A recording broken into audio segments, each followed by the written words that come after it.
Pulau Jawa merupakan wilayah dengan jumlah populasi terbesar di Indonesia. Tidak heran jika setiap pemilihan umum Jawa dianggap sebagai kunci kemenangan bagi kandidat yang berkompetisi. Lalu bagaimana tingkat elektabilitas tiga bakal capres yang ada saat ini, yaitu Anies Baswedan, Ganjar Pranowo, dan juga Prabowo Subianto di 6 provinsi yang ada di Pulau Jawa berdasarkan survei dari ibu kota dulu, dari DKI Jakarta. Di ibu kota bakal capres Anies Baswedan ternyata punya elektabilitas tertinggi yakni 32,5%, disusul Ganjar Pranowo 22,5% dan juga Prabowo Subianto 12,5%. Nah, kemudian kita akan lihat bagaimana di Jawa Tengah. Ini adalah kandang banteng alias basis pemilih PDI Perjuangan. Bakal capres mana yang punya elektabilitas tertinggi? Tentu adalah dari Ganjar Pranowo 49,2%, disusul Prabowo Subianto 14,1% dan juga Anies Baswedan 1,6%.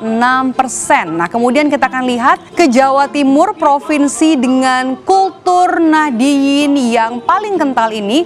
Ternyata baca pres Ganjar Pranowo 33,3%, elektabilitasnya masih ada di urutan pertama. Kemudian juga Prabowo Subianto 21,1% dan Anies Baswedan 10,3%. Nah, kemudian kita akan lihat provinsi selanjutnya. Kita punya dari Jawa Barat, di provinsi dengan jumlah pemilih tertinggi di Indonesia. Jumlah pemilih tertinggi di Indonesia ini, posisi dengan elektabilitas tertinggi adalah dari Prabowo Subianto 24,7%, kemudian juga Ganjar Pranowo 18,2% dan Anies Baswedan 13%. Dan kita akan beranjak ke provinsi selanjutnya, Provinsi Banten.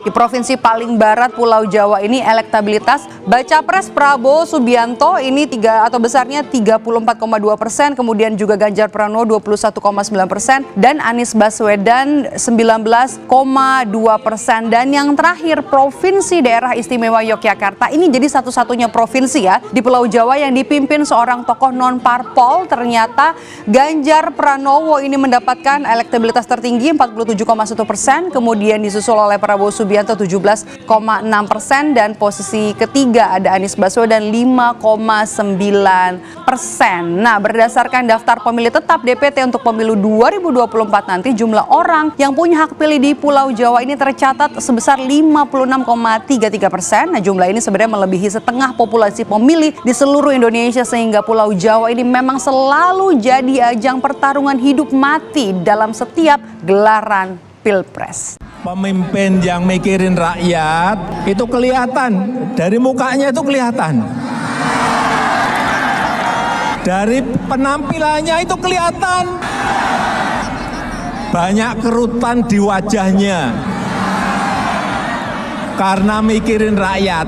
Ada juga yang mikirin rakyat sampai rambutnya putih semua, ada.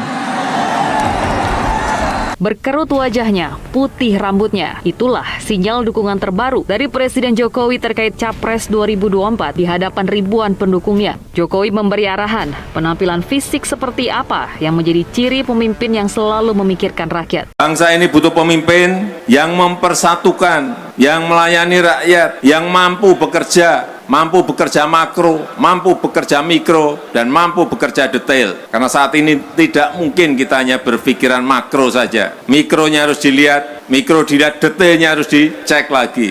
Pak Jokowi presiden dengan approval rating tinggi. Buat rata-rata, approval rating Pak Jokowi ini mencapai 76% selama periode kedua. Periode kedua Pak SBY itu rata-ratanya 51% approval ratingnya. Pak Jokowi itu bisa menjadi kingmaker. Sementara zaman Pak SBY di periode kedua itu relatif sulit karena approval ratingnya yang rendah. Sehingga siapapun mencoba mencari blessingnya Pak Jokowi. Nah, buat Mas Ganjar, basis Pak Jokowi kan sebenarnya istilahnya captive-nya Mas Ganjar ya. Dan lebih setuju lagi apa yang disampaikan calon presiden Pak Ganjar Pranowo. Tadi saya bisik-bisik ke beliau, Pak, nanti habis dilantik, besoknya langsung masuk ke kedaulatan pangan.